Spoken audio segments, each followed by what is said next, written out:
ආයිබෝන් 2022 අපේ උසස් පෙළ පාඩම් මාලාවේ නිර්මාණාත්මක sannivedanaya පාඩමට අදාළව අවසන් කොටස් කීපයට අපි දැන් ඇවිල්ලා තියෙනවා.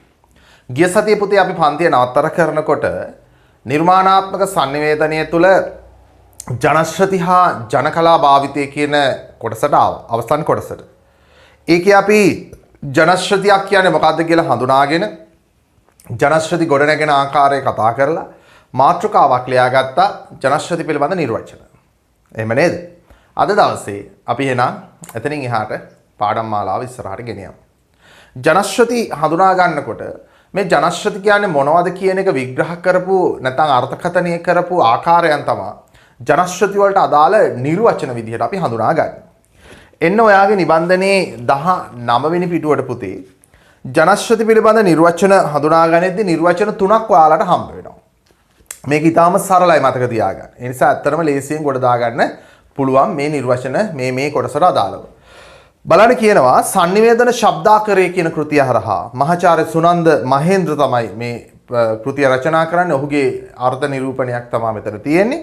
බලන්න කියනවා ජන සමාජවල ප්‍රාථමික අවශ්‍යතා සපුරාලීම සඳහා ජනකතා, ජනකවි, ජනක්‍රීඩා, ජන ඇදහිලි, ජන විශ්වාස, ජනප්‍රවාද, පුරාවෘත ආදිය අධ්‍යයනය සඳහා වෙන් වූ විෂය ජනශ්‍රතිය. ප්‍රාථමික ජන සමාජවල පැවති අවශ්‍යතා සපුරාලීමට බිහිවෙච්ච ජනකතා, ජනකවි, ජනක්‍රීඩා, ඇදහිලි, ජන විශ්වාස මේවා තමයි මොනවද ජනශ්‍රති. ඔයාලට මතක නම් සංස්කෘතිය කියන පාඩම් මාලාවේදී අපි සාම්ප්‍රදායික සංස්කෘතිය, ජන සංස්කෘතිය ගැන එහෙම ඉගෙන ගත්තා. එතකොට අපි දක්වා සාම්ප්‍රදායික සංස්කෘතීන් සහ ජන සංස්කෘතික සමාජයන් තුල ඇදහිලි විශ්වාස තිබ්බා. මේ ඇදහිලි විශ්වාස ගොඩ නැගුණේ මේ මිනිස්සු ජීවත් වෙච්ච පරිසරය තුල පැවති දේවල් මුල් කරගෙන. එහෙනම් ඒ දේවල් මත තමයි පුතේ මොකද්ද? මේ ජනශ්‍රති කියන එක ගොඩ නැගලා තියෙන්නේ. එහෙනම් සුනන්ද මහේන්ද්‍ර කියන කතාව ඊටාම සරලව අපිට පැහැදිලි වෙනවා. මොකද්ද එයා කියන්නේ? ප්‍රාථමික ජන සමාජය කියන්නේ අපේ තිබ්බ පැරණි ජන සමාජවල මිනිස්සු විසින් තමන්ගේ අවශ්‍යතා සඳහා දුක පාළුව නැති කරගන්න ජනකවි නේද? තමන්ගේ අදුෂ්‍යමාන විශ්වාස ආදී ඉටු කරගන්න ඇදහිලි විශ්වාස, ඒ වගේම විනෝදයේ සඳහා ජන ක්‍රීඩා මේ සියල්ල තමයි මොනවද? ජනශ්‍රති කියලා මෙතනදී අර්ථ නිරූපණය කරන්නේ. පැහැදිලිනේ? ඊළඟට අපිට හම්බ වෙනවා කවුද? නන්දසේන රත්නපාල ජනශ්‍රති විද්‍යාව කියන පොත හරහා ඔහු මෙසේ දක්වනවා. නන්දසේන රත්නපාල කියන්නේ සමාජ විද්‍යා අධ්‍යනාංශයේ පෙරදෙන විශ්වවිද්‍යාලයේ වගේ විශ්වවිද්‍යාලවල හිටපු මහාචාර්යවරයෙක්. එතුමා වර්තමානයේ නම් ජීවිතුන් අතර නැහැ. නමුත් එතුමාගේ ජනශ්‍රති විද්‍යාව කියන කෘතිය හරහා එතුමා කියනවා ජනශ්‍රති යනු ප්‍රාථමික හෝ සංකීර්ණ බවට පත් ජන සමූහයන් අතර මුඛ පරම්පරාගත වෙන ඥාන සම්භාරය. අර කලින් සුනන්ද මහේන්ද්‍ර කියපු දෙයම තමයි කියන්නේ නේද? පොඩ්ඩක් එහෙම මේ වචනයක් දෙයක් වෙනස් වෙලා තියෙනවානේ. ප්‍රාථමික හෝ සංකීර්ණ බවට පත් වූ ජන සමූහයන් අතර නේ මුඛ පරම්පරාගතව කියන්නේ කටපාඩමින් පැවතගෙන ආපු දේවල් තමයි මොනවද ජනශ්‍රති කියලා මෙතනදී අධ්‍යයනය හඳුන්වා දීමක් කරන්නේ. එහෙනම් ජනශ්‍රති විද්‍යාව කියන පොත හරහා නන්දසේන රත්නපාල ජනශ්‍රතියක් කියලා කියන්නේ ප්‍රාථමික සමාජවල සිටින ක්‍රියාදාමයක් කියලා පැහැදිලි කරලා තියෙනවා. එහෙනම් දෙකම එක සමානයි. right. බලන්න 20 වන පිටුවට ගියපුවාම ආගේ නිබන්ධනේ ජනශ්‍රති ශබ්දකෝෂයේ සිරි ලියනගේ එතුමා කියනවා ජනශ්‍රති යන පදයෙන් අදහස් කරන්නේ කිසියම් ජන කොට්ටාසයක් අතර මුඛ පරම්පරාගත වෙන ඥාන එන ව්‍යවහාර සමුච්චය. ජනශ්‍රති කියන පදයෙන් අදහස් කරන්නේ කිසියම් ජන කොට්ටාසයක් අතර මුඛ පරම්පරාගත වෙන ඥාන සම්භාරය කියන්නේ කටපාඩමින් එන දැනුම. හරි ජනකතා, ජනකවි, ජනකියමන් ජනශ්‍රති විදියට එතුමා මෙතනදී දක්වනවා. ඉතින් මේ නිර්වචන තුන දිහාම බලපුවාම මහා දෙයක් තියනවාද? ගැඹුරු දෙයක් නෑ. අපිට සරලව තේරුම් ගන්න පුළුවන් වෙලා තියෙනවා. හොඳයි පුතේ. right. මාතෘකාව ඔයා එහෙනම් ලියාගෙන තිබ්බා ගිය සතියේ. මොකද්ද? ජනශ්‍රති පිළිබඳ නිර්වචන කියලා. එහෙනම් මෙහෙම ප්‍රවේශයක් එක්ක අපි අද පාඩම ඉස්සරහට කරගෙන යමු. right. ලියන්න. ජනශ්‍රති හඳුනා ගැනීමේදී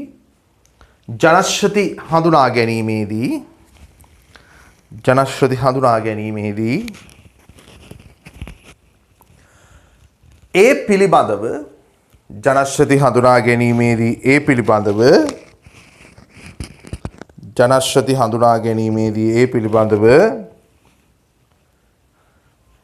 විවිධ විද්වතුන් විසින්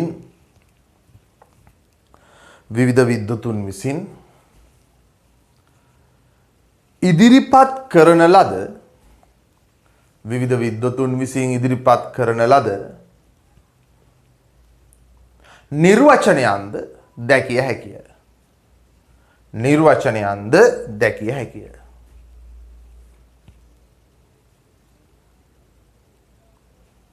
right. තව ලකුණක් දාලා ගන්න. මහාචාර්ය සුනන්ද මහේන්ද්‍ර තව ලකුණක් දාලා ගන්න. මහාචාර්ය සුනන්ද මහේන්ද්‍ර වරහන් කරලා ගන්න sannivedana ශබ්දාකරේ කෘතිය. sannivedana ශබ්දාකරය කෘතිය එක පොතක්. හරි. right. එහෙනම් පුතේ එහෙම ගත්තා නම් ඔයා ලියා ගන්න නිර්වචනය. බලන්න මොකද කියන්නේ?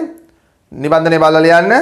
ජන සමාජවල ප්‍රාථමික අවශ්‍යතා සපුරාලීම සඳහා ජන කතා, ජන කවි, ජන ක්‍රීඩා, ජන ඇදහිලි, ජන විශ්වාස, ජන ප්‍රවාද, පුරාවෘත්ත ආදී අධ්‍යයනයට වෙන්න වූ විෂය ජන ශ්‍රතිය. right. නිබන්ධනයේ බලලා ලියන්න. නිබන්ධනයේ බලලා නිර්වචනය ගන්න. නිබන්ධනයේ බලලා නිර්වචනය ගන්න.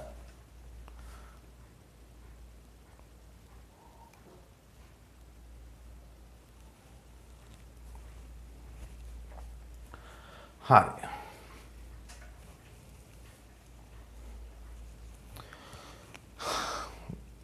හරිද?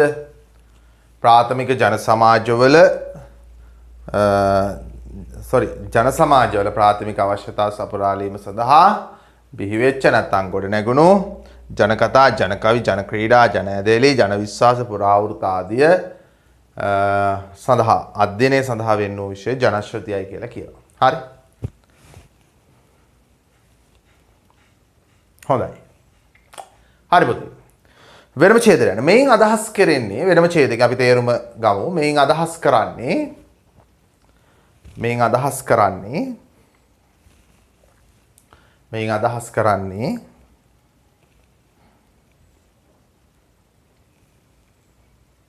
සාම්ප්‍රදායික ජන සමාජයන් තුල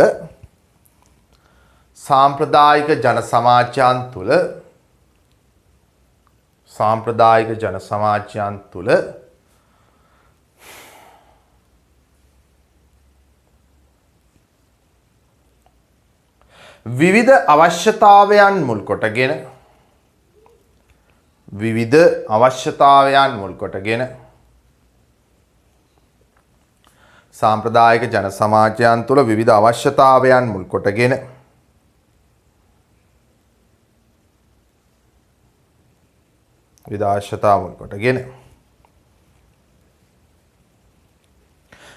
ඒවා ඉටු කර ගැනීම සඳහා ගොඩ නැගුණු විවිධ අවශ්‍යතාවයන් මුල් කොටගෙන ඒවා ඉටු කර ගැනීම සඳහා ගොඩ නැගුණු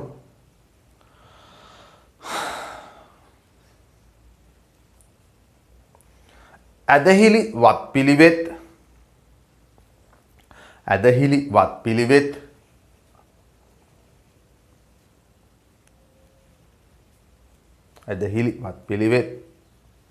ජනකවි ජනකතා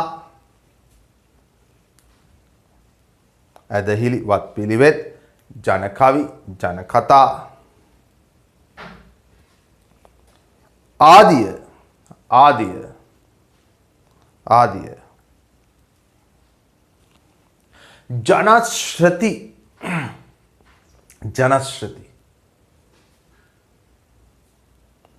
බවයි. ආදිය ජනශ්‍රතිය බවයි. right. පැහැදිලිනේ? හොඳයි. ජනශ්‍රති විද්‍යාව ඊළඟ අපි නිර්වචන බලන්න. නන්දසේන රත්නපාල කියනවා ලියා ගන්න නිර්වචනේ ජනශ්‍රති විද්‍යාව නේ නන්දසේන රත්නපාල කියලා ගන්න. ඊළඟ තර ලකුණ දාලා වරහන් තුල ලියා ගන්න ජනශ්‍රති විද්‍යාව කියන පොත කෘතිය. හරි පුතේ. දැන් ගන්න නිර්වචනය. ජනශ්‍රතිය anu ප්‍රාථමික හෝ සංකීර්ණ බවට පත් ජන සමූහ අතර මුඛ පරම්පරාගතව සම්ප්‍රදාය ව්‍යාප්ත වූ ඥාන සම්භාරය කියලා නිර්වචනය ගන්න.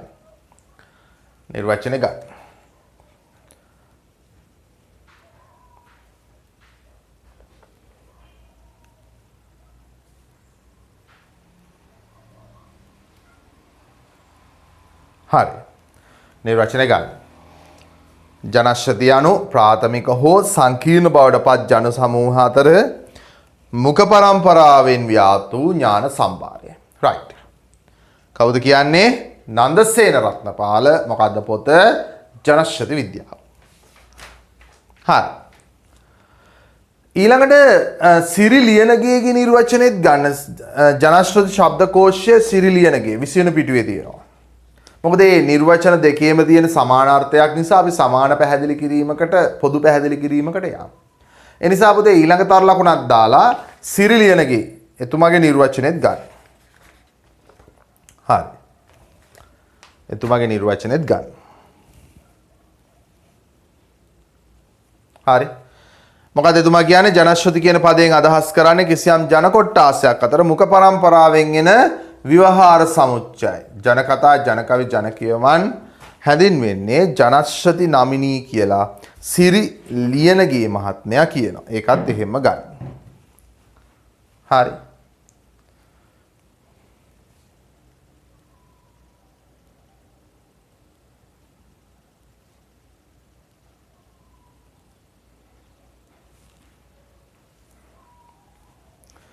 නිර්වචන දෙකම ලියා ගන්න. එතකොට ඇත්තට මේක පහසුයි. ඒකේ පොදු අර්ථයක් තියෙන නිසා අපිට පොදු පැහැදිලි කිරීමකට යන්න අවස්ථාව තියෙන. ඒ නිසා නිර්වචන දෙකම ඔයා ගන්න.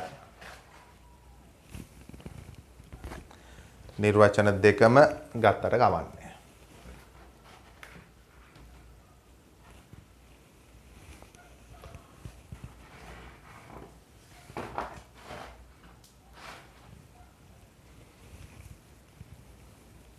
හරිද?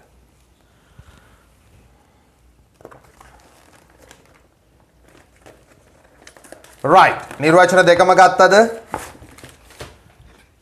අනිවාර්යෙන් දෙකම ලියා ගන්න වෙන වෙනම ඊට පස්සේ අපිට පොදු පැහැදිලි කිරීමට යන්න පුළුවන්. හොඳයි. right. ලියන්න මෙන්න මෙහෙම. ලියන්න.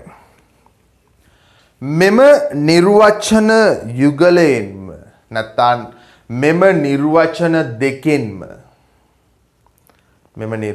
දෙකෙන්ම නැත්නම් නිර්වචන යුගලයෙන්ම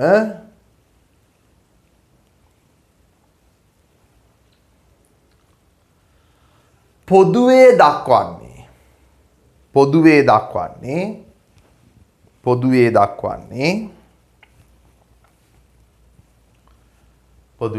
මොකද්ද? ජනශ්‍රති යනු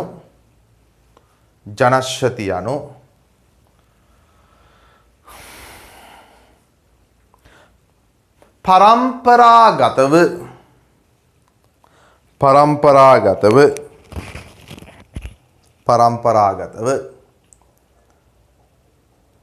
කටවහරින් නැත්නම් අපි කියන මුඛ වහරින් කියලා. කටවහරින් පැවත එන්නක් බවය. කටවහරින් පැවත එන්නක් බවය.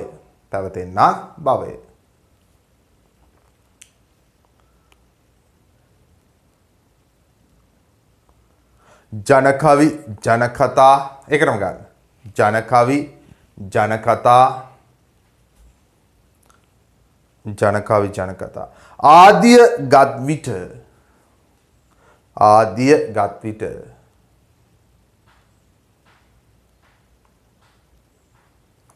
එම තත්ත්වය වඩා හොඳින් හඳුනාගත හැකිය. මොකද පුතේ ඒවා කටපාඩමින් ආවේ. එම තත්ත්වය වඩා හොඳින් හඳුනාගත හැකිය.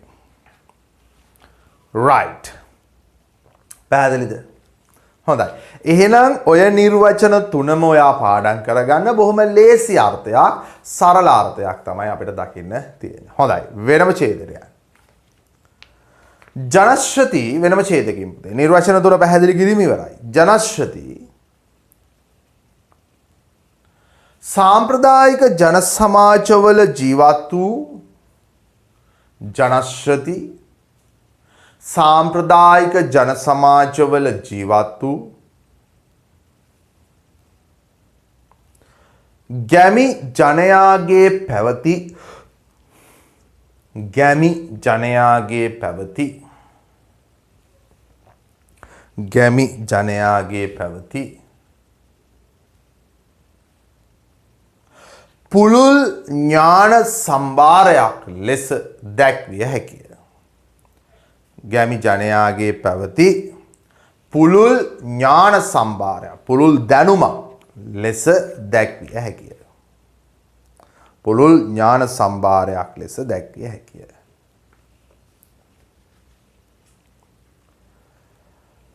මිනිසුන් තුල පැවති ඒකටම ගන්න. මිනිසුන් තුල පැවති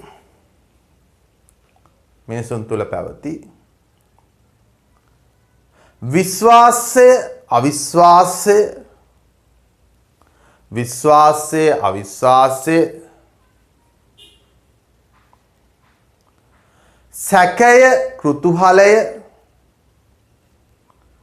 සැකය කෘතුහලය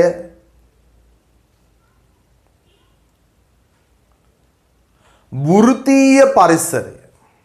දැන් ජන කවි වල තියෙනවනේ වෘත්තීය පරිසරය. සැකය කෘතුහලය වෘත්තීය පරිසරය. ආදිය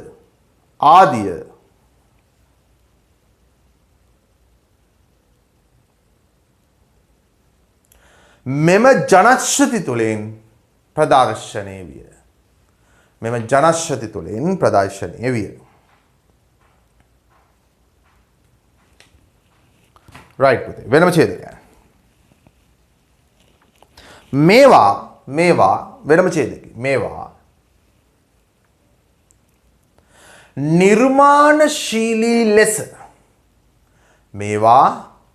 නිර්මාණශීලී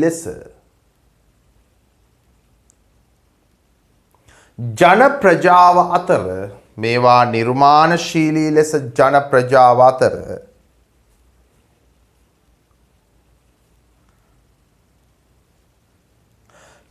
ප්‍රකාශ වීම සිදුවිය.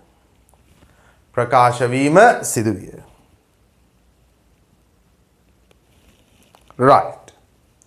පැහැදිලි. වෙනම ඡේදය. උදාහරණ ලෙස වෙනම ගන්න පුතේ. උදාහරණ ලෙස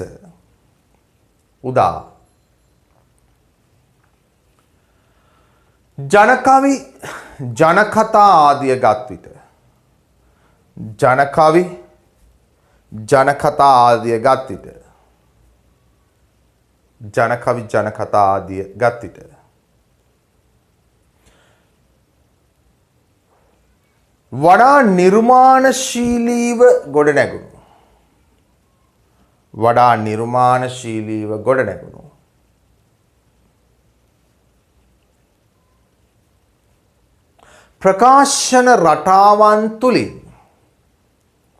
වඩා නිර්මාණශීලීව ගොඩනැගුණු ප්‍රකාශන රටාවන් තුලින්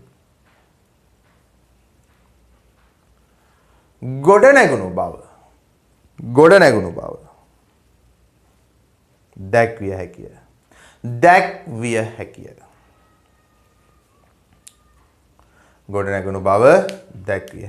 right. පැහැදිලි නේද පුතේ? එහෙනම් මේ ජනකතා මේවා අපේ ජනශ්‍රතික නිර්මාණ විදියට අපිට 12 වසර සිලබස් එකේ 4 වෙනි ඒකකයේ පාඩම ඉගෙන ගනිද්දිත් අපි මේවා කතා කරලා තියෙනවා. right. හරි පුතේ. පොඩ්ඩක් අහගන්න. දැන් මේ ජනශ්‍රති ගත්තාම මේ ජනශ්‍රති අපිට හඳුනා ගන්න පුළුවන් වෙනවා පුතේ. ජනශ්‍රති ගත්තාම අපි මේවා දකිනවා සාම්ප්‍රදායික ජන සමාජයන් තුලින් ගොඩනැගුණු නිර්මාණ. ඒ වගේම පුතේ ජනශ්‍රති ගත්තාම අපි දකිනවා ජන සංස්කෘතිය නියෝජනය කරන නිර්මාණ කියලා. ජන සංස්කෘතිය තුලින් තමයි අපි ජනශ්‍රතිය කියන එක දකින්නේ. දැන් උදාහරණයක් විදිහට අපි ගත්තොත් පුතේ ප්‍රධාන වශයෙන් ජන කවිය ගන්නකො. ජන කවිය ජන සංස්කෘතියේ තියෙන අංග ලක්ෂණ ඒ කියන්නේ සාම්ප්‍රදායික ජන සංස්කෘතිය නියෝජනය. නේද? දැන් විවිධ ජන කවි උපමා කරගත්තාම අපිට තියෙන්නේ අපි ගිය සතියේ කතා කරේ අම්බලමේ පිනා කියන කවිය ගන්නකො. ජන කවියක් මේක. නේද? එතකොට බලන්නකො බුදුදහමත් එක්ක මිනිස්සුන්ගේ බැඳිච්ච ජන ජීවිතය කොයිතරම් දුරට ඒ ජන කවිය තුලින් ඒ පාට හතරෙන් ප්‍රකාශ වුණාද කියන එක. නේ අම්බලමේ පිනා වළංකඩක් ගෙනා ඒක බිඳපු ගුණා ඒකට මට hina කියනකොට සාමාන්‍යයෙන් මේක සරල අවබෝධයකින් හිතන කෙනා හිතන්නේ මේ අම්බලමක් ගාව වළංකඩක් ගෙනාපු මිනිස්සෙක් කිරියා වෙලේ හිටපු ගුණා ඇවිල්ලා මේක බින්දා ඒක බලන් හිටපු තව කෙනෙකුට hina ගියා කියන එකනේ නෑ ඒක නෙවෙයිනේ අර්ථය මොකද්ද අම්බලම කියන්නේ අම්බලම කියන්නේ සංසාරය අපි මේ මෙරි මෙරි උපදින දුක් විඳින සංසාරය නේද එතකොට මේ අම්බලම නැමැති සංසාරයට නේද අපි එනවා නේද මේ එන ගමන බිඳ දැම්ම කවුද ගොනා ගෞතම කියන එක මේක ගෝඋත්තම කියන එකනේ ගෞතම කියන එක ඉතින් මොකද්ද කරපු බිඳ දැමීම නැවත උත්පත්තියක් නැති වෙන තැනට උතුම් නිවන අවබෝධ කරගෙන බුද්ධත්වයටපත් වුණා ඒක දැකපු මට hina කියලා කියන්නේ බුද්ධාලම්බන ප්‍රීතියක් ඇති වෙනවා අන්න එහෙනම් බලන්න කොච්චර දැන් ඔය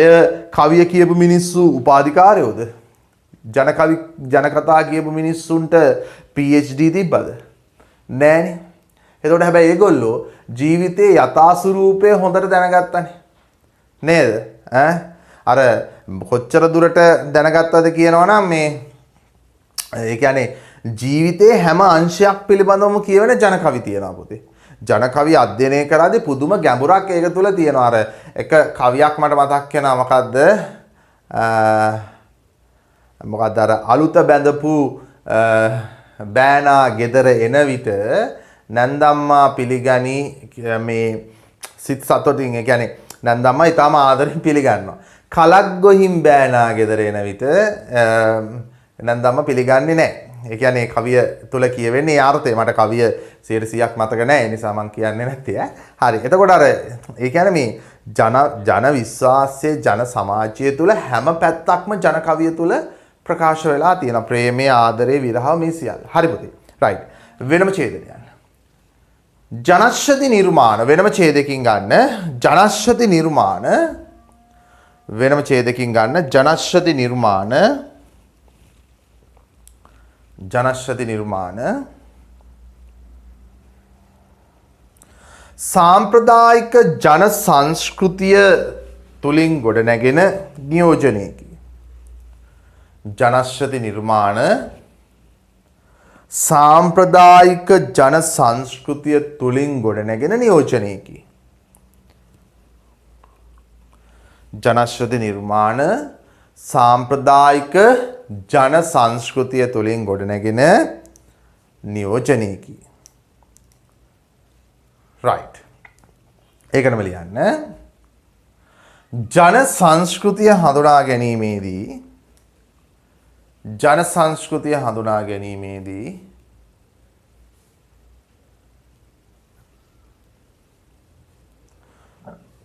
මූලික වශයෙන් ගොඩනැගෙන පැති දෙකක් දැකිය හැකිය. ජන සංස්කෘතිය හඳුනා ගැනීමේදී මූලික වශයෙන් ගොඩනැගෙන පැති දෙකක් දැකිය හැකිය. එනම් right ඔබේ නිබන්ධනයේ තියෙනවා. නිබන්ධනයේ තියෙනවා අනිවාර්යයෙන් මොකද්ද? භෞතික සංස්කෘතිය අනිත් එක අභෞතික සංස්කෘතිය. right එනම් 1 2 දාලා ගන්න වෙනම භෞතික සංස්කෘතිය අනිත් එක මොකද්ද? අභෞතික සංස්කෘතිය. භෞතික සංස්කෘතිය අනිත් එක ඇවිල්ලා අභෞතික සංස්කෘතිය. පැති දෙකක් තියෙනවා. right. හරි පුතේ. මොකද්ද මේ භෞතික සංස්කෘතිය සහ අභෞතික සංස්කෘතිය කියන්නේ? දැන් පුතේ භෞතික සංස්කෘතිය කියලා කියන්නේ මේ අපිට මේ ස්පර්ශ කරන්නට පුළුවන් දකින්න තියෙන හරි මිනිසා විසින් ගොඩනගාගත්ත මේ සියල්ලට අපි කියනවා භෞතික සංස්කෘතිය කියලා. දැන් උදාහරණයක් මෙහෙම ගන්නකො. මිනිස්සු ගෙවල් හදාගත්තා. ගල් ගුහාවල හිටපු මිනිස්සු ගෙවල් හදාගත්තා. මිනිස්සු විවිධ මෙවලම් හදාගත්තා. ඒවත් නේද විවිධ දේවල් හදාගත්තා. ඒ හදාගත්ත සියල්ල අයිති වෙන්නේ භෞතික සංස්කෘතියට. පැහැදිලි මම මේ කියන්නේ? මිනිස්සු මේ දකින්න අපිට අල්ලලා බලන්න පුළුවන් සියල්ල පුතේ භෞතිකයි. ඒ නිසා අපි ඒකට කියනවා භෞතික සංස්කෘතිය. එහෙනම් භෞතික සංස්කෘතියට තව නමක් කියනවා. මොකද්ද දන්නවද? ස්පර්ශ සංස්කෘතිය. මොකද්ද? ස්පර්ශ. ස්පර්ශ කියන්නේ අල්ලන්න පුළුවන් කියන එක. එහෙනම් භෞතිකයි කියන්නේ මේ මිනිසා විසින් ගොඩනගාගත භෞතික සම්පත් දේවල්. ගෙවල් දොරවල් ගත්තොත් ඒවා භෞතිකයි. යාන වාහන ගත්තොත් භෞතිකයි. නේද? එතකොට මේ ඉඩ කඩන් දීපල මේවා භෞතික සංස්කෘතිය. අභෞතිකයි කියලා කියන්නේ මොකද්ද? දැන් භෞතික කියන්නේ ස්පර්ශ සංස්කෘතිය කියලාත් කිව්වනේ. අභෞතිකයි කියන්නේ මොකද්ද එහෙනම්? අස්පර්ශ සංස්කෘතිය. අභෞතිකයි කියන්නේ අස්පර්ශ. අස්පර්ශයි කියලා කියන්නේ අල්ලලා බලන්න බෑ. ස්පර්ශයි කියන්නේ අල්ලලා බලන්න පුළුවන්. දැන් මොනවද අස්පර්ශ සංස්කෘතිය? දැන් ජන කවි ගත්තොත්. ජන කවි, ජන කතා මේවා අස්පර්ශ සංස්කෘතිය. දැන් අපේ රටේ රූකඩ කලාව තිබ්බනේ. ඒ රූකඩ කලාවත් පුතේ අස්පර්ශයි. දැන් එතකොට කෙනෙක්ට හිතන්න පුළුවන් රූකඩ කලාව අස්පර්ශ වෙන්න බෑනේ. රූකඩ අල්ලන්න පුළුවන් කියලා. ඔව් රූකඩ අල්ලන්න පුළුවන්. නට වෙන රූකඩයක් අල්ලන්න පුළුවන්. නමුත් එහෙම නෙවෙයි. ඊවැනි සිතුවිල්ලක් මනසේ පහළවීමක් තියෙන්න ඕනේ. මේවා මේ විදිහට නටවන්න ඕනේ, මෙහෙමයි වෙන්නේ කියලා මනසේ පහළ වෙන නිසා ඒකත් අයි තියෙන්නේ අස්පර්ශ සංස්කෘතියකට. එහෙනම් ජනකවි, ජනකතා ආදී පුතේ අස්පර්ශ සංස්කෘතික අංගයක්. ඒ කියන්නේ අභෞතික සංස්කෘතිය. ඇයි දැන් ජන කවියක් කියවෙන්නේ කොහෙන්ද? මනසෙන්නේ. මනසට එන සිතුවිල්ලක් මතනේ ජන කවි කියන්නේ. ජන කවි කවුරුන් ලියලා කිව්වයි කියලා සඳහන් වෙන්නේ නැහැනේ කොහෙම. ඒ වර මේ මොහොතේ මනසට එන දේවලුත් එක කියපු දේවල්. පැහැදිලිද මම කියන්නේ? ඒ නිසා ජන කවි ආදී අයි තියෙන මොන සංස්කෘතියටද? අස්පර්ශ සංස්කෘතිය. එහෙනම් ජනශ්‍රুতি අයිති වෙන්නේ මොන සංස්කෘතියටද? ජනශ්‍රুতি අස්පර්ශ සංස්කෘතිය. හරි ස්පර්ශයි අල්ලලා බලන්න පුළුවන්. දැන් මේ සියල්ල භෞතිකයි. මෙතන තියෙන මේ ඔක්කොම භෞතික දේවල්, මේ පේන දේවල්. මේ ඔක්කොම භෞතික සංස්කෘතිය. මිනිසා විසින් නිර්මාණය කරගත්ත දේවල්. අභෞතිකයි කියන්නේ මනසින් ගොඩනගාගත්ත දේවල්. ඒවා තව කෙනෙකුට අල්ලලා බලන්න බෑ. මනස තුලින් ඇතිවෙච්ච දේවල්. ජන කවි, ජන කතා මේවා අස්පර්ශ සංස්කෘතියක් වෙනවා. රයිට්. වෙනම ඡේදනයක්. තල් ලකුණක් දාලා ගන්න. තල් ලකුණක් දාලා වෙනවා. භෞතික සංස්කෘතිය යනු භෞතික සංස්කෘතිය යනු භෞතික සංස්කෘතිය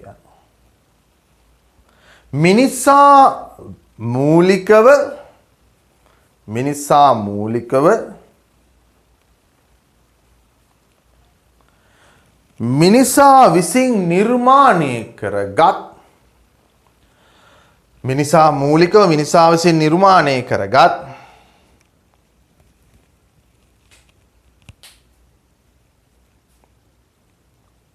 මිනිසා මූලිකව මිනිසා විසින් නිර්මාණය කරගත් ස්පර්ශ කළ හැකි අල්ලලා බලන්න පුළුවන් සංස්කෘතියයි. ස්පර්ශ කළ හැකි සංස්කෘතියයි.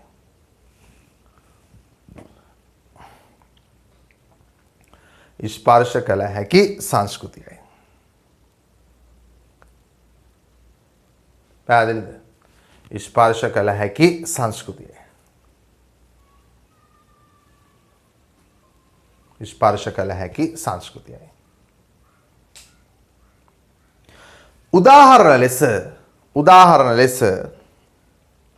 උදාහරණ ලෙස අප ජීවත් වන අවට පරිසරය තුළ උදාහරණ ලෙස අප ජීවත් වන අවට පරිසරය තුළ අප ජීවත් වන අවට පරිසරය තුළ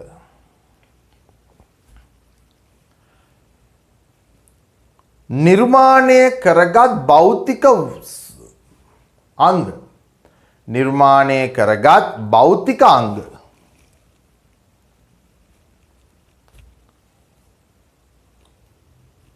සියල්ල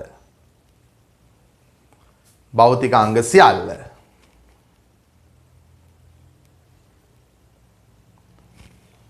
භෞතික සංස්කෘතියට අයත් වේ. භෞතික අංග සියල්ල භෞතික සංස්කෘතියට අයත් වේ.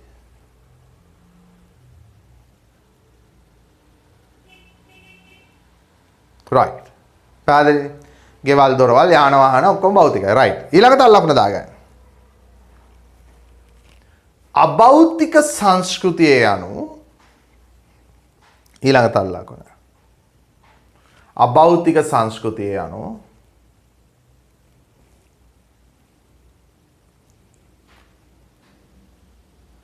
දැනුම කුසලතාවය පදනම් කොටගෙන ගොඩ නැගුණු සංස්කෘතියයි. දැනුම කුසලතාවය පදනම් කොටගෙන ගොඩ නැගුණු සංස්කෘතිය. ඒකට අපි කියනවා අභෞතික සංස්කෘතිය. දැනුම කුසලතාවය පදනම් කොටගෙන ගොඩ නැගුණු සංස්කෘතියයි. පැහැදිලිද? කුසලතාවය පදනම් කොටගෙන ගොඩ නැගුණු සංස්කෘතිය.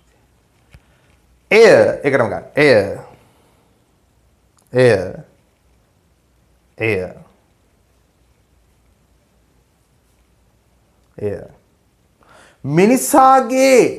මිනිසාගේ බුද්ධිය මත පදනම්ව. ඒ මිනිසාගේ බුද්ධිය මත පදනම්ව.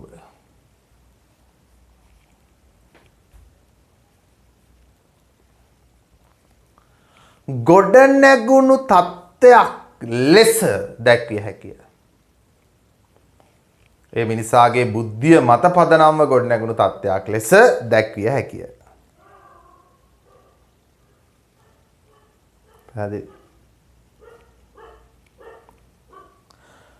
උදාහරණ ලෙස වෙනම ගන්න. උදාහරණ ලෙස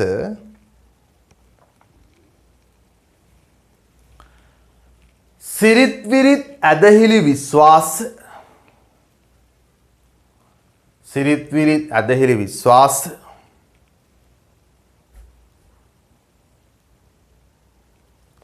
සිරිත් විරිත් ඇදහිලි විශ්වාස ජනකවි ජනකතා ආදිය ජනකවි ජනකතා ආදිය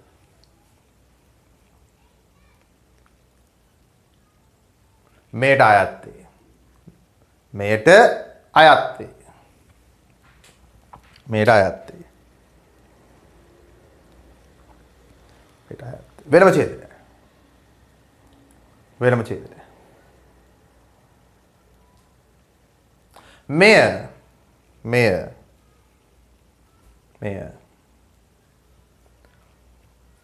අස්පර්ශ සංස්කෘතියක් ලෙසද හඳුන්වයි. මෙය අස්පර්ශ සංස්කෘතියක් ලෙසද හඳුන්වයි.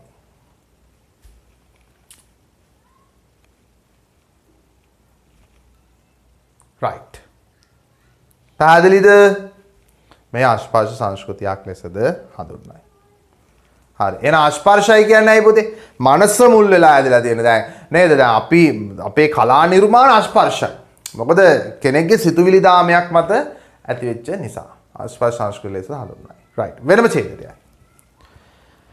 2003 වසරේදී නැත්නම් 2003 දී යුනෙස්කෝ සංවිධානය 2003 දී යුනෙස්කෝ සංවිධානය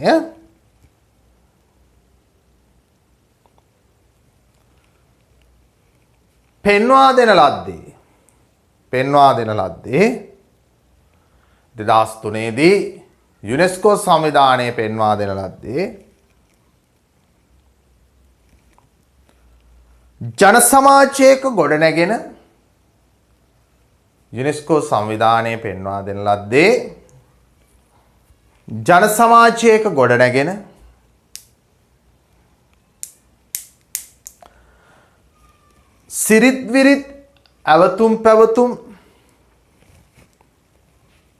සිරිත් විරිත් ඇවතුම් පැවතුම්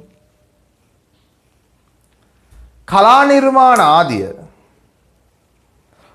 නිර්මාණ ආදිය සිරිත් විරිත් ඇවතුම් පැවතුම් කලා නිර්මාණ ආදිය අස්පර්ශ සංස්කෘතියට අයත් වන බවයි. අස්පර්ශ සංස්කෘතියට අයත් වන බවයි.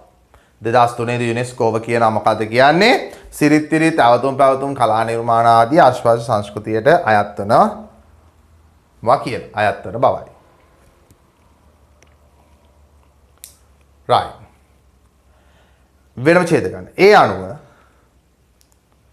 වෙනම ඡේදයක. ඒ අනුව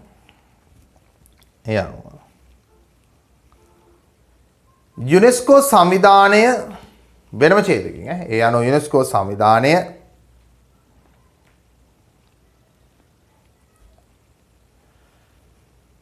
1972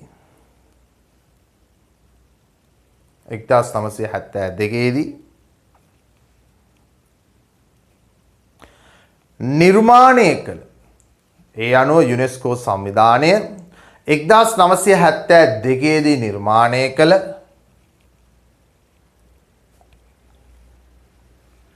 අස්පර්ශ කලා උරුම ප්‍රඥප්තියට අනුව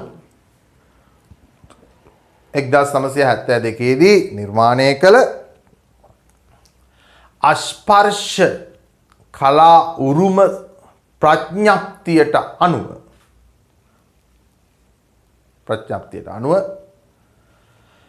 2011 වසර වන විට 2011 වන විට රටවල් 153ක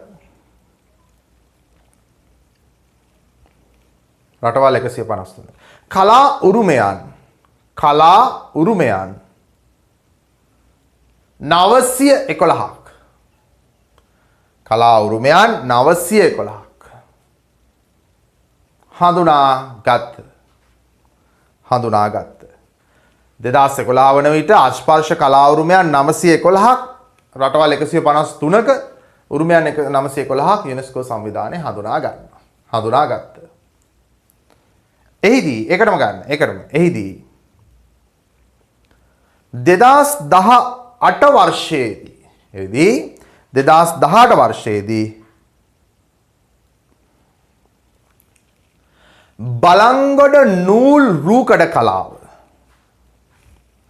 බලංගොඩ නූල් රූකඩ කලාව සමයි වලේ බලංගොඩ නෙවෙයි අම්බලංගොඩ නූල් රූකඩ කලාව නේ අම්බලංගොඩ බලංගොඩ ළඟ යන්නේ ඒකයි අම්බලංගොඩ නූල් රූකඩ කලාව 2018 වර්ෂයේදී අම්බලංගොඩ නූල් රූකඩ කලාව අස්පර්ශ කලා උරුමයක් ලෙස මෙරට තුල මුල් වරට නම් කළහ. අස්පර්ශ කලා උරුමයක් ලෙස මෙරට තුල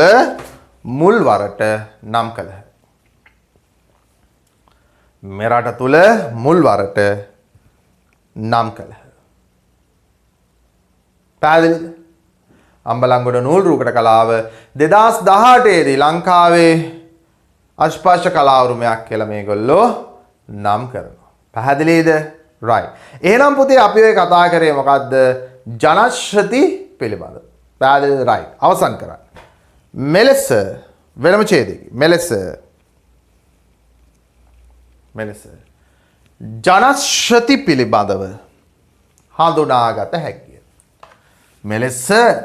ජනශ්‍රති පිළිබඳව හඳුනාගත හැකිය. පැහැදිලිද? right. මම දැන් බොහොම ලේසි. ජනශ්‍රති කියන්නේ මොනවද කියලා අපි කතා කරා, නිර්වචන කතා කරා නේද? ජනශ්‍රති කියන්නේ අස්පර්ශ කලා උරුමයක් කියලා අලුත් වචනයක් ඉගෙන ගත්තා නේ. ස්පර්ශ කියන්නේ අල්ලලා බලන්න පුළුවන්, අස්පර්ශ කියන්නේ අල්ලන්න බෑ. එහෙනම් ජනශ්‍රති ජන කලා නිර්මාණයි තියෙන අස්පර්ශ උරුමයකට මොකද ඒවා මිනිසුන්ගේ මනස මූලිකව ගොඩනගෙනවා. පැහැදිලි නේද? එතකොට ලංකාවේ අස්පර්ශ කලා උරුමයක් විදිහට අම්බලංගොඩ නූල් රූකඩ කලාව තමයි 2018 වර්ෂයේදී යුනෙස්කෝව නම් කිරීමක් කරන්නේ. හරි, තව ඒවා තියෙනවා. ඉතින් යුනෙස්කෝට පේන්න නැතුව ඇති මම හිතන්නේ. නේද? රයිට්, තව ඒවා තියෙනවා අපේ රටේ මේ ගොඩක් කලා උරුම තියෙනවා. රයිට්. හරි පුතේ, එහෙනම් ජනශ්‍රති පිළිබඳව මම හිතන්නේ පැහැදිලි. රයිට්. ලියා ගන්න මාතෘකාවක් මොකද්ද? ජන කලා හඳුනා ගැනීම. මාතෘකාව ගන්න. ජන කලා හඳුනා ගැනීම. ජන කලාවන් කියන්නේ මොනවද කියන එක අපි හඳුනා ගනිමු. මාතෘකාව ලියා ගන්න. හරි. මාතෘකාව ওই විදියට ගන්න මොකද්ද පුතේ? ජන කලා භාවිතය. දැන් ජනශ්‍රති වගේම තවත් වැදගත් දෙයක් විදිහට අපිට දකින්න පුළුවන් ජන කලා. මොකද්ද මේ ජන කලා කියලා කියන්නේ? සාම්ප්‍රදායික සමාජයන් වල ජීවත් වූ මිනිස්සු තුල පැවති කලා හැකියාවන් මත ඒගොල්ලෝ නිර්මාණය කරපු විවිධ කලා අංගයන් තමයි අපි ජන කලාවන් කියලා කියන්නේ. උදාහරණයක් විදිහට ගත්තොත් අපේ පැරණි ජන සංස්කෘතික සමාජයේ ජීවත් වූ මිනිසුන් තුල තිබ්බා කැටයම් කලාව, ඒ වගේම විවිධ අත්කම් කලා හැකියාව, චිත්‍ර කලා හැකියාව නේද? මූර්ති කලා හැකියාව නේද? විවිධ බීරලු කලා හැකියාව. එතකොට හට්ටි පෙට්ටි වියන එක මහනුවර යුගයේ වගේ හරි ජනප්‍රියයි ඒවා. නේ වේවැල් කලාව වගේ ඒවා තිබ්බා. ඉතින් මේ වගේ අපේ ජන සමාජය තුල මිනිස්සු ගාව තිබ්බ කලාංගයන් අපි කියනවා ජන කලාව කියලා. පැහැදිලි නේද? ඒවා නිර්මාණය කරපු ආකාරය පිළිබඳ දැනුම මේ දේවල් තිබ්බ සංස්කෘතිය තමයි ජන කලා සංස්කෘතිය කියලා අපි හඳුනාගන්නේ. ඉතින් ජන කලා කියන්නේ එහෙනම් මොනවද? සාම්ප්‍රදායික ජන සමාජයන් තුළ මිනිස්සු තුළ පැවති කලාංග. මොනවද උදාහරණ? චිත්‍ර කලාව, මූර්ති කලාව, බීරලු කලාව, කැටයම් කලාව නේද? විවිම් කලාව, වියනවා නේද? මැහුම් කලාවක් තිබ්බ අපේ සාම්ප්‍රදායිකව. ඉතින් මේ සියල්ලට අපි නමක් දෙනවා මොනවද? ජන කලාංග කියලා. රයිට්. හරි. ජන කලා ගැන කතා කරද්දී අපිට ලස්සන වීඩියෝ එකකුත් බලන්න පුළුවන්. අපි නෝට් එක ලියලාම ඉස්සරහට ඒක බලමු. රයිට්. ලියා ගන්න ජන කලා හඳුනා ගැනීම නැත්නම් ජන කලා භාවිතය. රයිට්. ලියන්න. සාම්ප්‍රදායික ජන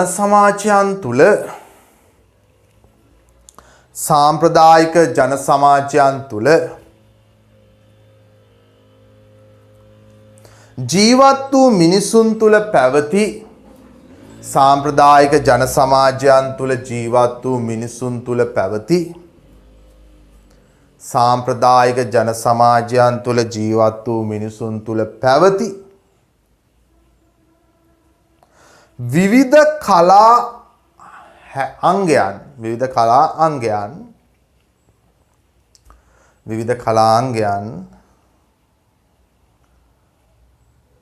ජන කලාවන් ලෙස හඳුනා ගැනේ. ජන කලාවන් ලෙස හඳුනා ගැනේ. විවිධ කලාංගයන් ජන කලාවන් ලෙස හඳුනා ගැනේ. ජන කලාවන් ලෙස හඳුනා ගැනේ. පැහැදිලිද? මෙම ජන කලාවන්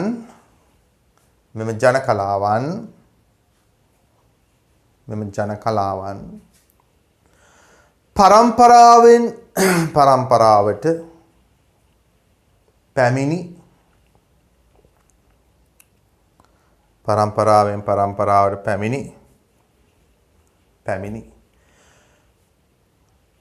ඔවුනොවුන්ට ආවේනික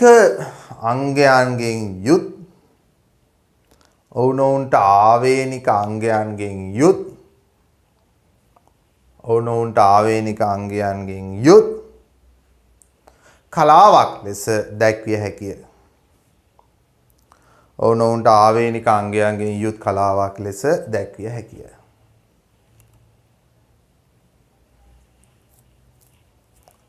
උදාහරණ ලෙස වෙනම ගන්න පුතේ. උදාහරණ ලෙස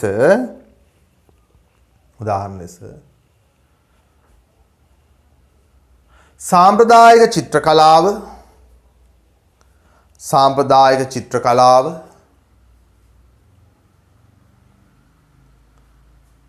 මූර්ති කලාව ඒකටම ගන්න. සාම්ප්‍රදායික චිත්‍ර කලාව, මූර්ති කලාව, බීරලු කලාව, කැටයම් කලාව,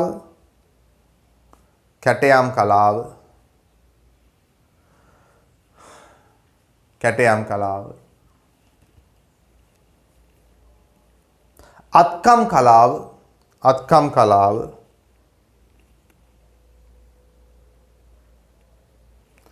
ශාන්ති කර්ම කලාව, ආදිය මෙහිදී දැක්විය හැකිය. ආදිය මෙහිදී දැක්විය හැකිය. පැහැදිලිද? right. ආදිය මෙහිදී දැක්විය හැකිය. right. ඔන්න මොනවද අපේ තිබ්බ ජන කලාවන්. right. වෙනම ඡේදයට යන්න.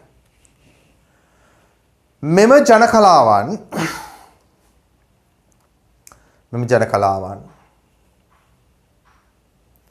එක් එක් යුගයන් වලදී මෙම ජන කලාවන් එක් එක් යුගයන් වලදී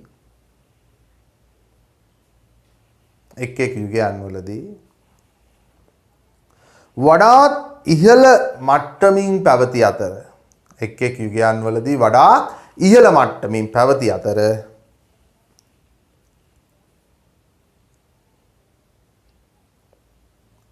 කාලානුරූපීව ඉහළ මට්ටමින් පැවති අතර කාලානුරූපීව එක් එක් යුගයන්ට අදාළව කාලානුරූපීව එක් එක් යුගයන්ට අදාළව වෙනස් වන්නටද විය.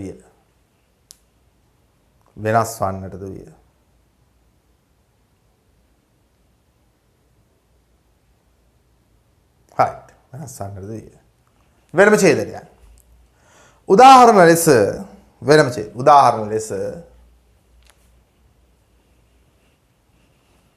අනුරාධපුර පොළොන්නරු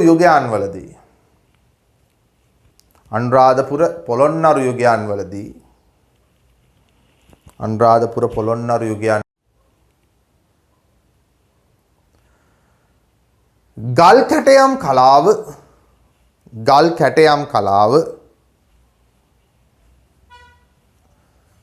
වඩාත් ඉහළ මට්ටමින් පැවතිය. ගල් කැටයම් කලාව වඩාත් ඉහළ මට්ටමින් පැවතිය. අනුරාධපුර පොළොන්නරු යුගයන් වලදී ගල් කැටයම් කලාව වඩාත් ඉහළ මට්ටමින් පැවතිය කියලා තමයි අපි කිව්වේ. එසේම ඒකටම ගන්න පුතේ. එසේම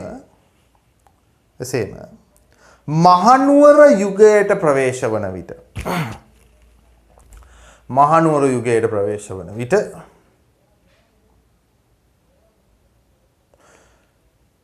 අත්කම් කලාව විවීම් කලාව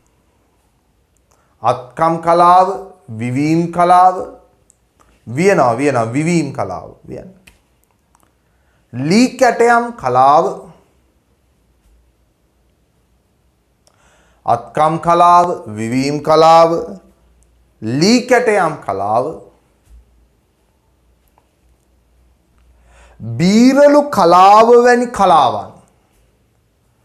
බීරලු කලාව වැනි කලාවන්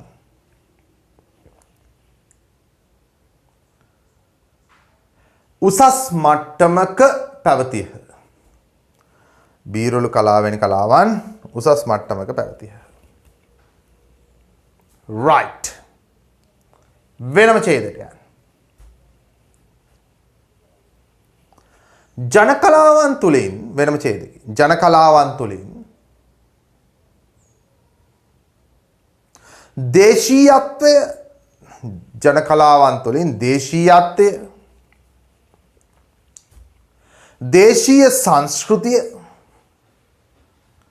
දේශීයත්වය දේශීය සංස්කෘතිය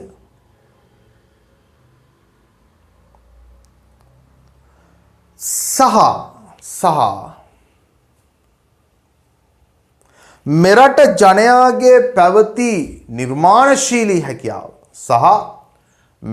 ජනයාගේ පැවති නිර්මාණශීලී හැකියාව වඩාත් හොඳින් ප්‍රදර්ශනය වීම නැත්නම් ප්‍රකට වීම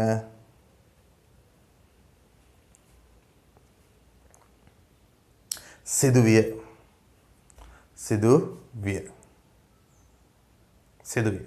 right. පැහැදිලිද? අපේ දේශීයත්වයේ පුතේ දේශීය සංස්කෘතිය වඩාත් හොඳින් ප්‍රකට වුණා මොන වගේන්ද? අපේ ජන කලාවන් තුලින්. පැහැදිලිනේ ප්‍රකට වීම සිදු විය. හරි. හොඳයි. right. ජන කලාව ගැන කතා කරනකොට මෙන්න මේ වීඩියෝ පටය ඔබට වැදගත් වෙනවා. රයිට්.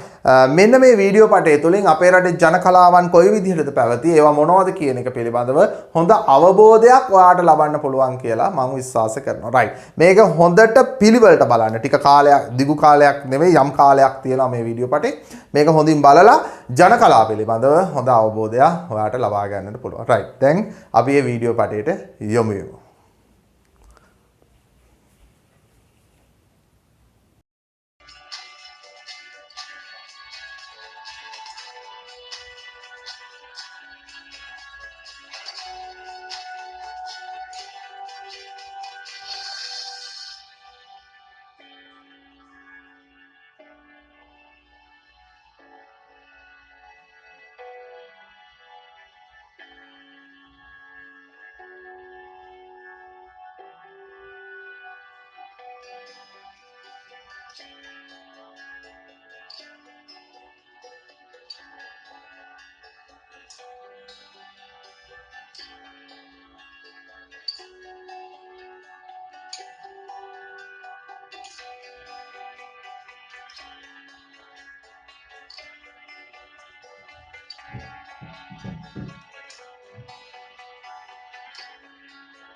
හොඳයි right බැලුවනේ දැන් ඔබ දැක්කා අපේ රටේ ජන කලාවන් කියන එක කොයි වගේද ගොඩනැගිලා තිබ්බේ අපේ රටේ ජන කලාවන් තුල අපි ඒ කියන්නේ අපි දකින කොච්චර ගැඹුරු දෙයක් ඒ කියන්නේ කොච්චර නිර්මාණශීලී දෙයක් අපේ රටේ ජන කලාවන් වල තියෙනවද කියන එක ඒ වීඩියෝ පටයෙන් දැක්කා හොඳයි එහෙනම් ඔය වීඩියෝ පටයත් එක්ක පුතේ අපි ජන කලා කියන පාඩම උතනින් අවසන් කරනවා right හරි ලියා ගන්න අවසාන මාතෘකාව ඔබේ නිබන්ධනයේ තියෙන හරි අවසාන මාතෘකාව ලියා ගන්න මොනවද නිර්මාණාත්මක sannivedanයේදී ජනශ්‍රති හා ජන කලා භාවිතය නිර්මාණාත්මක sannivedanයේදී ජනශ්‍රති හා ජන කලා භාවිතය ලොකු මාතෘකාවක් නිර්මාණාත්මක sannivedanයේදී ජනශ්‍රති හා ජන කලා භාවිතය ලොකු මාතෘකාවක් වුණාට බොහොම ලස්සන පොඩි දෙයක් අපි කතා කරා නිර්මාණාත්මක sannivedanයේදී ජනශ්‍රති හා ජන කලා භාවිතය මාතෘකාව ලියා ගන්න හරි පුතේ දැන් මොකද්ද මේ කියන්නේ නිර්මාණාත්මක sannivedanයේදී ජනශ්‍රති හා ජන කලා භාවිතය වර්තමානයේදී පුතේ අපි දකින නිර්මාණ තියෙනවා විවිධ දේවල්. අපි නාට්‍ය දකිනවා. අපි ගීත දකිනවා. අපි වෙළඳ ප්‍රචාරණ දකිනවා. මේවා අද ජනමාධ්‍යයන් තුලින් සමාජයට එනවා. හැබැයි මම ඔය කියපු නාට්‍ය ගීත වෙළඳ ප්‍රචාරණ මෙන්න මේවා නිර්මාණය කරද්දී අපේ පැරණි ජන සංස්කෘතික සමාජය තුල පැවති දේවල් අපේ පැරණි ජන සමාජය තුල තිබ්බ දේවල් අපේ ජනශ්‍රති හා ජන කලාවන් අපූර්ව විදිහට මේ නිර්මාණ ඇතුළට යොදාගෙන ඒ තුලින් ග්‍රාහක සමාජයට කතා කරන්නට යොමු වෙලා තියෙනවා. පැහැදිලිද මං කියන එක? මම මොකද්ද කිව්වේ? අද වර්තමානයේ බිහිවන නව නිර්මාණයන් අධ්‍යයනය කරද්දී අපිට සමහර නිර්මාණ වල අපි දකිනවා ජනශ්‍රති හා ජන කලාවන් භාවිතා කරලා තියෙනවා. බෙරය දවුල නේද තම්මැට්ටම ඒ වගේම වෙනත් විවිධ කලා නැටුම් ගැයුම් මේ දේවල් දාලා අද වෙළඳ ප්‍රචාරණ අපි දකින්නේ නැද්ද? දකිනවා. ඒ වගේම අපේ නූතන ගීතවලදීත් අපි අර කියන සාම්ප්‍රදායික දේවල් එක්ක නූතන ගීතය දකින්නද? දකිනවා. දැන් අර ගීතයක් ආයේ මොකද්ද? කිත්තානේ කිනත්තේ කිත්ති කතාවේ කියලා කකානේ. සක්විත්තන් හිරුට වැන්ද සිංහල දීපේ කියලා. දැන් ඒක පටන් ගන්නකොටම අපි දකින්නේ යාතිකාවක් නේ. බලන්න උගුර එහෙම පාදලා නේ යාතිකාවක් කියනවා. එතකොට මේ යාතිකාව කරනකොට අපි යාතිකාව දේව ඇදහිල්ල අපේ සාම්ප්‍රදායික ජන සමාජය තුල තිබ්බ දේවල්.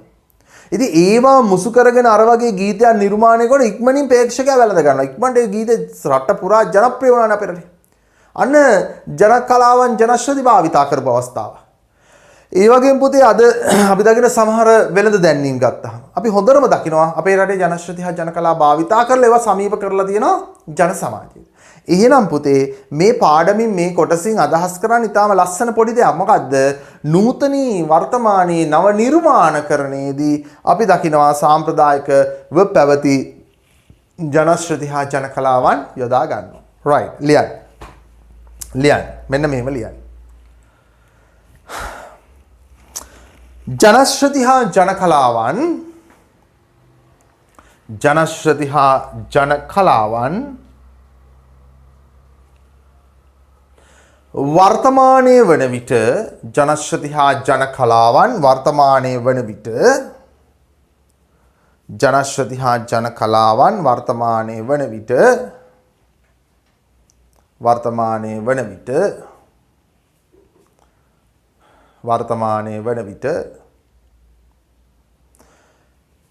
විවිධ නව නිර්මාණයන්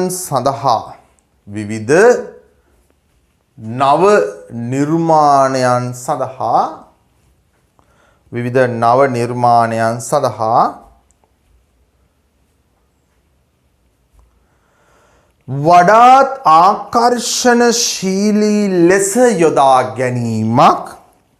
වඩාත් ආකර්ෂණශීලී ලෙස යොදා ගැනීමක්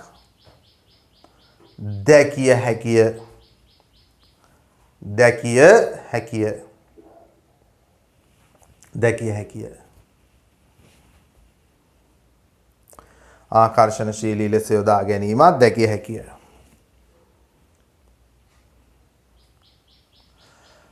උදාහරණ ලෙස වෙනම ගන්න. උදාහරණ ලෙස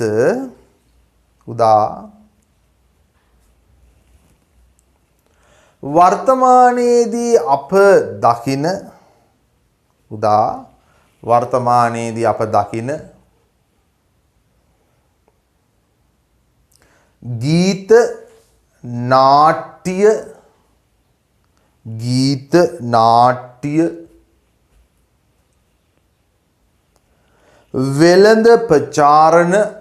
වෙළඳ ප්‍රචාරණ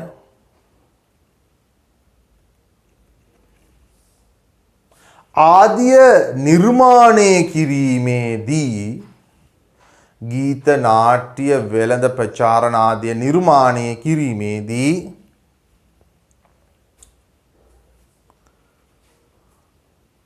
ජන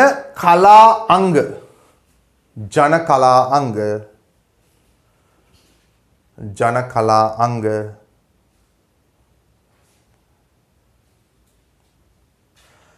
භාවිතා කිරීම දැකිය හැකිය.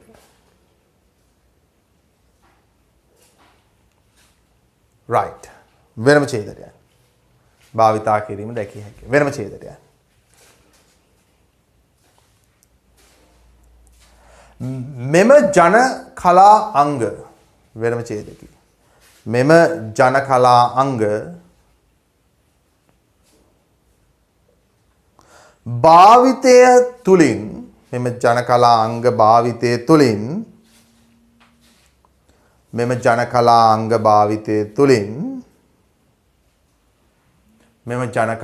භාවිතය තුලින් ග්‍රාහකයාට නැත්නම් අපිට කියන්න පුළුවන් ග්‍රාහකයාට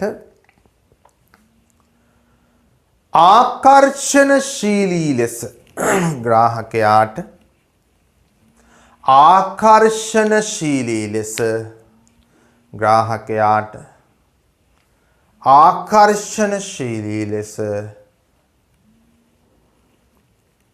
යමක් ඉදිරිපත්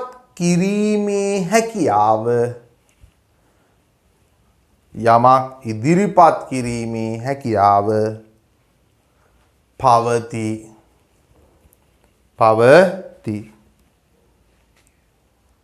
පවති. පැහැදිලිද? පවති. right. ඒ කියන්නේ පුතේ මේ ජනශ්‍රති ජන කලා හැම යොදාගත්තාම බොහොම ආකර්ශනීයව හිත ඇද ගන්නා සුළු විදියට යමක් ඉදිරිපත් කිරීමේ හැකියාව තියෙනවා. මොකද අපි තාමත් අර සාම්ප්‍රදායික ජන සමාජය තුළ තිබ්බ දේවල්ට ආදරේද නැද්ද? කැමති. ජනශ්‍රති ජන කලාංග වලට කැමති. ඒ නිසා අපි අදටත් මේ දේවල් වලට කැමැත්ත දක්වනවා. right. වෙනම ඡේදනයක්. උදාහරණ ලෙස වෙනම ඡේදකි. උදාහරණ ලෙස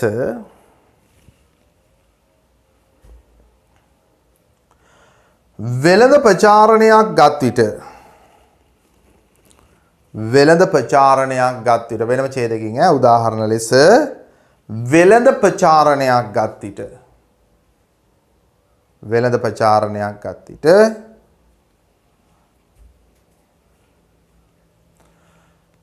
එම වෙළඳ ප්‍රචාරණය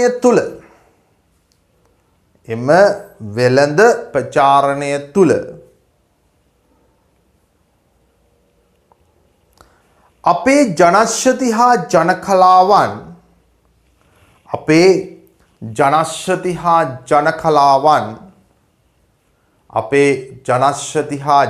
කලාවන් අපේ ජනශ්‍රති හා ජන කලාවන් තුලින් ජනශ්‍රති හා ජන කලාවන් තුලින් එම ප්‍රචාරණය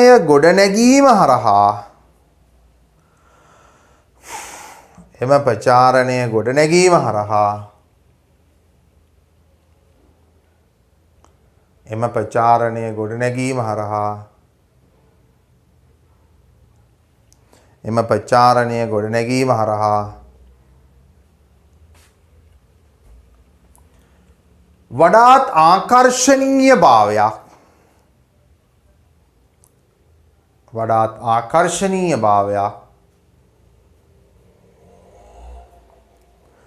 ඒ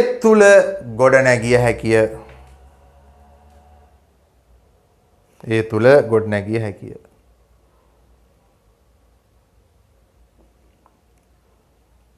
පැහැදිලිද? ඒ තුල ගොඩනැගිය හැකිය. ඒකටම ගන්න. විශේෂයෙන්ම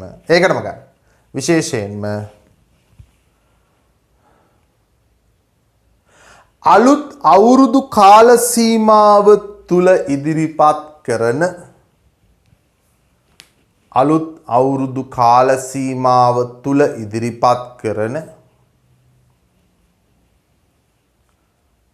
බොහෝ වෙළඳ ප්‍රචාරණයන්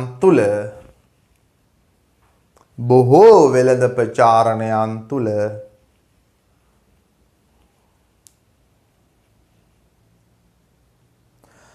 ජනශ්‍රති හා ජන කලාවන් දැකිය හැකිය.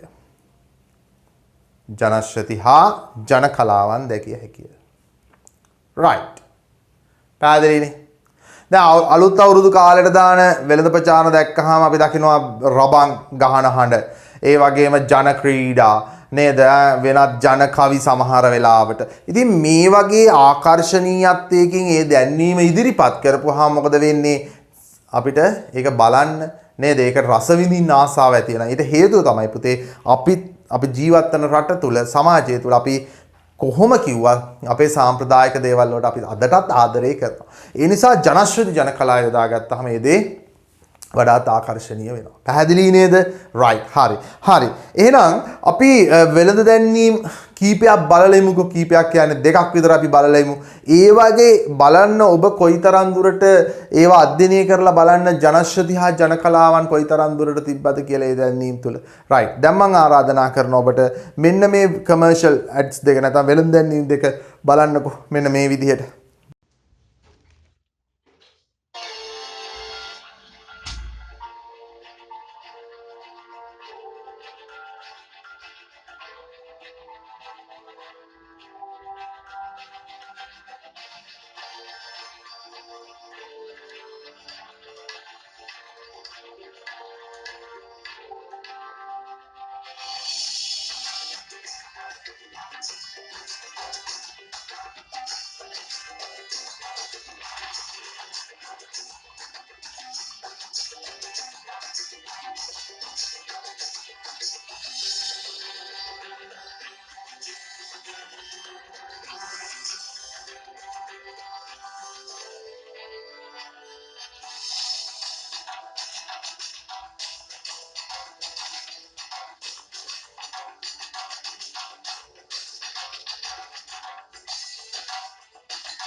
right දැක්ක නේද? හරි.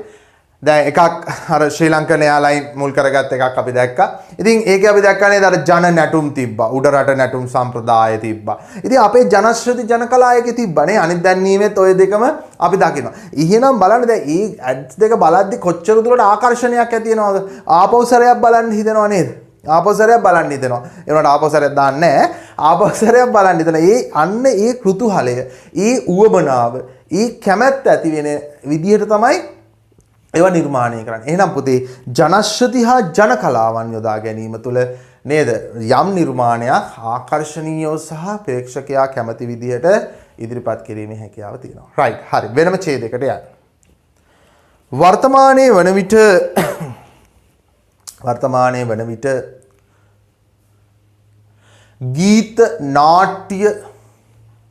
ගීත නාට්‍ය ආදී බොහෝමයක් කලා නිර්මාණ ඉදිරිපත් කිරීමේදී වර්තමානයේ වන විට ගීත නාට්‍ය ආදී බොහෝමයක් කලා නිර්මාණ ඉදිරිපත් කිරීමේදී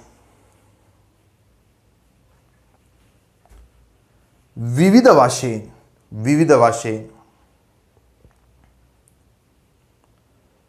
ජනශ්‍රুতি හා ජන කලාවන් හඳුනාගත හැකිය. විවිධ වශයෙන් ජනශ්‍රুতি හා ජන කලාවන් භාවිතය හඳුනාගත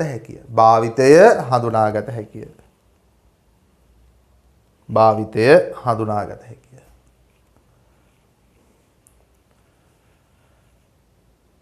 ජන සංගීත නාද රටා ඔයකටම ලිවට කමන්නේ. ජන සංගීත නාද රටා ගායන ශෛලීන් ජන සංගීත නාද රටා ගායන ශෛලීන් ආදිය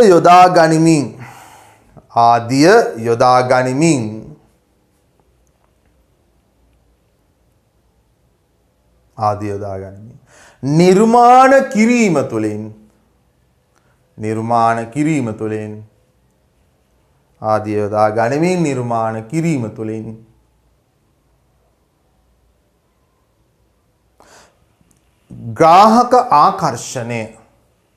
ග්‍රාහක ආකර්ෂණය නැත්නම් ප්‍රේක්ෂක ආකර්ෂණය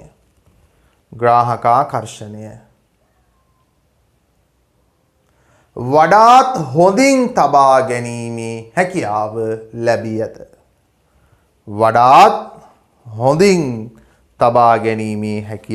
ලැබී ඇත. right අපි අවසන් කරමු වෙනම ඡේදයෙන්. මෙලෙස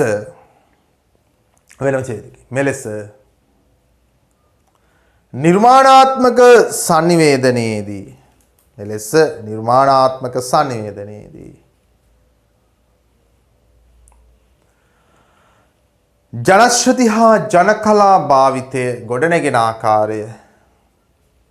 ජනශ්‍රুতি හා ජන කලා භාවිතය ගොඩනැගෙන ආකාරය හඳුනාගත හැකිය. ජනශ්‍රুতি හා ජන කලා භාවිතය ගොඩනැගෙන ආකාරය හඳුනාගත හැකිය. right පැහැදිලිනේ? හොඳයි පුතේ. අපි ඔන්න ඔය කතා කරලා අවසන් කරේ නිර්මාණාත්මක sannivedanaya කියන බොහෝම රසවත් පාඩම් මාලාවක අවසානය. අපි පාඩම් මාලාවන් 9කට 10කට ආසන්න ප්‍රමාණයක් කතා කරා. නිර්මාණාත්මක sannivedanaya හැඳින්වීම, නිර්මාණාත්මක sannivedanaya වැදගත්කම, එහි මූලිකාංග, සිනමාව, ජනමාධ්‍ය තුල නිර්මාණාත්මක භාෂා භාවිතය, එතන පුවත්පත ගුවන්විදුලි රූපවාහිනී සියල්ල කතා කරා. ඊට පස්සේ ජනශ්‍රুতি භාවිතය කතා කරා. මේ විදිහට ඇවිල්ලා මේ අවසානයේදී අපි නව නිර්මාණ වලට, නූතන නිර්මාණ වලට මේ ජනශ්‍රুতি ජන කලාව යොදාගන්නේ කොහොමද කියලා කතා කරලා අවසන් කරා. හොඳයි පුතේ. එසේනම් ඔතනින් 7 වෙනි ඒකකයේ 13 වසර සිලබස් එකේ පළවෙනි පාඩම් මාලාව කිව්වා. පිළිවෙලට ආවොත් 7 වෙනි ඒකකයේ නිර්මාණාත්මක sannivedanaya කතා කරලා අපි අවසන් කරනවා. අපි ඊළඟට කතා කරන්නේ මහජන සම්බන්ධතා කියන පාඩම් මාලාව. එහෙනම් ඊළඟ දවසේ මහජන සම්බන්ධතා කියන පාඩම් මාලාවත් එක්ක අපි සම්බන්ධ වෙන්න බලාපොරොත්තු වෙනවා. හොඳයි. එසේනම් අපි අදට අපේ පන්තිය මෙතනින් නවත්තනවා. නිර්මාණාත්මක sannivedanaya පාඩම් මාලාව අවසන් වෙනවා. ඒ අවසානයත් එක්ක සනිටුහන් කරමින් තමයි අද දවසට අපි පන්තිය නවත්තන්නේ. හොඳයි. එසේනම් මේ පන්තිය අවසන් වුණාට පස්සේ ඔබට මේ හෙට දවස් තුල නැත්නම් ඊළඟ දවස් කීපය තුල මම ඔබට මේ සඳහා මූලික පැවරුම් ඔබේ අපේ WhatsApp ගිණුම් හරහා ඔබට ලැබෙන්න සලස්වනවා. හරි, පැවරුම් කරන්න ඕනි, පේපර් ලියන්න ඕනි, ඒ දේවලුත් වැදගත් වෙනවා. හරි. හොඳයි. එසේනම් පුතේ අදට අපි පන්තිය මෙතනින් නවත්තමු. එහෙනම් අපි ඊළඟ දවසේ අලුත් පාඩම් මාලාව 8 වෙනි ඒකකයේ මහජන සම්බන්ධතා කියන පාඩම් මාලාවත් එක්ක හමු වෙමු. එහෙනම් පරිස්සමින් ඉන්න. සුබ සතියක්. ආයුබෝවන්. දස වසරක් පුරා අඛණ්ඩ විශිෂ්ට ප්‍රතිඵල සමගින් මාතලේ පුරවරය තුළ sannivedanaya රන් සලකුණ තැබූ ගුරුවරයා ඔහුය. දරුවන්ට සැබෑ ලෙස විෂයේ පරිපූර්ණත්වය පෙන්වමින් වෘත්තීය මාධ්‍යවේදියෙකු ලෙස ගැඹුරින් දුරදකින ඇසකින් යුතුව ඔහු නිර්මාණය කළ ප්‍රතිඵල අද්විතීය වේ. මේ ඒ පිළිබඳ දරුවන්ගේ කතාවයි. ඉතින් මම මුලින්ම හරි අකමැත්තෙන් තමයි මේ විෂය කරේ. හැබැයි නමුත් අන්තිමේදී මේක මගේ කැමතිම විෂය බවටපත් වුණා. සර් මුලින් ඉඳලා පැහැදිලිව හැමදේම කියලා දෙනවා. ඒ වගේම විභාගයට කලින් සිලබස් එක කරලා ඉවර කරනවා. සර් වැඩිපුරම කියලා දෙන්නේ විභාගයට ගිහින් කොහොමද හරියට ප්‍රශ්නයකට උත්තර ලියන්නේ කියලා. ඒක විභාගයට මුහුණ දෙනකොට ගොඩක් වැදගත් වෙනවා. ඒ වගේම අද කැම්පස් එකේ වැඩවලටත් ජන sannivedanaya ඉගෙනගෙන තියෙන එක ගොඩක් ප්‍රයෝජනවත් වෙලා තියෙනවා. ඒ වගේම ඉදිරියේදී උසස් පෙළ විභාගයට මුහුණ දීමට සිටින අංගිලා මල්ලිලාට කියන්නේ ජන sannivedanaya විෂය තෝරගන්න. ඒ වගේම ජන sannivedanaya විෂය තෝරගන්නවා නම් කාශ්‍යප ගුණාපාන සර්ගේ පන්තියට සහභාගී වෙලා ඉහළ සාමාර්ථයක් ලබා ගන්න කියලා කියනවා. එසේනම් හසල ගුරු භූමිකාවක් තුළ මෙන්ම වෘත්තීය ජනමාධ්‍යවේදියෙකු ලෙසද ග්‍රන්ථ කතුවරයෙකු ලෙසද සමාජයේ විවිධ ශේෂ්ත්‍ර තුළ තම පෞරුෂය විදහා දක්වන ඔහු ඔබ තෝරාගත යුතු එකම sannivedana ගුරුවරයා වේ. කාශ්‍යප ගුණාපාන, විදුමග මාතලේ, සරසවි දඹුල්ල, පියවර ගලේවිල, සෙත්මග නාවුල